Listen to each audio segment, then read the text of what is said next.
I could see it, clear as if I were back. The flames and tortures of hell, the cries of torment and suffering. Michael snapped his fingers. I blinked. I see that I've been staring into the shimmer of the blade. I looked up to Michael. Stand and roll the blade if you are able, he instructed. I got back on my feet and dusted myself off. Seeing this blade, I thought, how hard?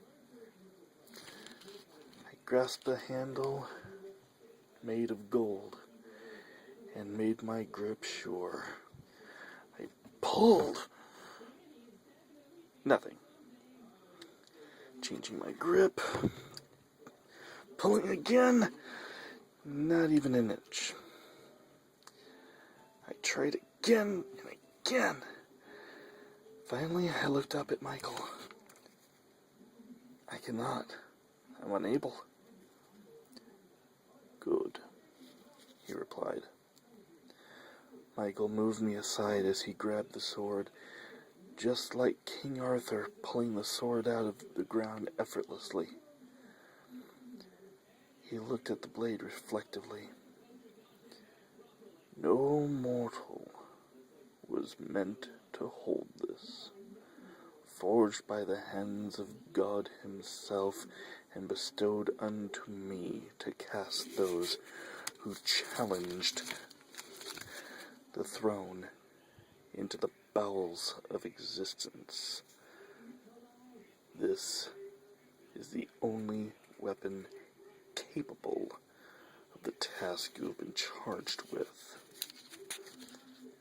How can I do it if I can't even lift it? Relax your wrists. Put my hands at ease. Then it came. A searing pain came from the inside of my wrists. I tensed up and grabbed them, the pain excruciating. Oh my God! What is that? Michael lowered his sword, pointing it at me. I said, relax your wrists. I once again relaxed them. Again the pain. I screamed out as my wrists ignited from the flames. Out of my wrists emerged red-hot chains. Link after link burned its way out of my wrists. What is this? I cried out in terror. Something else you brought back with you. Your chains will aid you. How? Grab your chains. Take hold of them.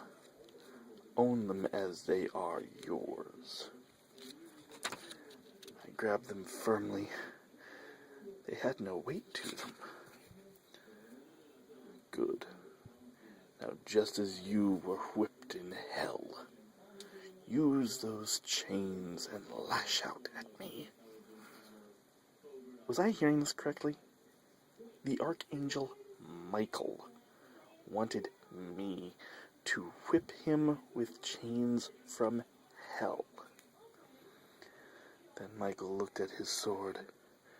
From the base of the sword ignited, sending flames up the length. I flipped my wrists out, ready to lash outward. I brought my right arm forward, yanking the chain behind me. The chain flew out at Michael, who was strangely calm. Michael let out a cry as he swung his sword at the oncoming chain. Instead of breaking, the chain wrapped around Michael's sword. Now the other one!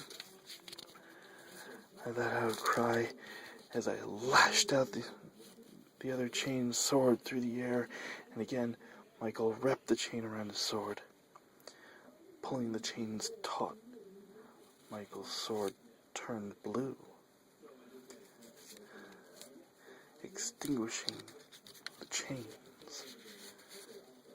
The sword then sent a blue flame down the length of my chains, down to me.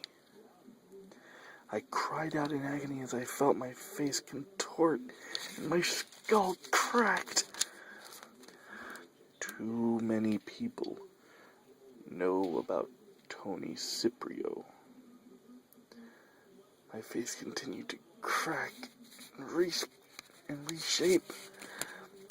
No one knows Michael Caldwell. My face stopped hurting. I felt different. People of Earth know Tony Ciprio died in the electric chair. They cannot know your back. Only myself and demons will see your true face. As demons are watching, my sword will also be recognizable. Pull! I pulled at the chains, some going back in my wrist, but Michael kept sturdy. Pull! I yanked hard on the chains. The force was enough to release the sword from Michael's grasp. The chains fed back into my arms as Michael's sword came at me. The sword with chains fed right into my hands. As your face, so must my sword change appearance. The sword began to bend, almost as if melting, shrinking down but widening out, finally taking the form like a crescent moon, with the symbol of Michael on it. Then it split, turning into two identical blades.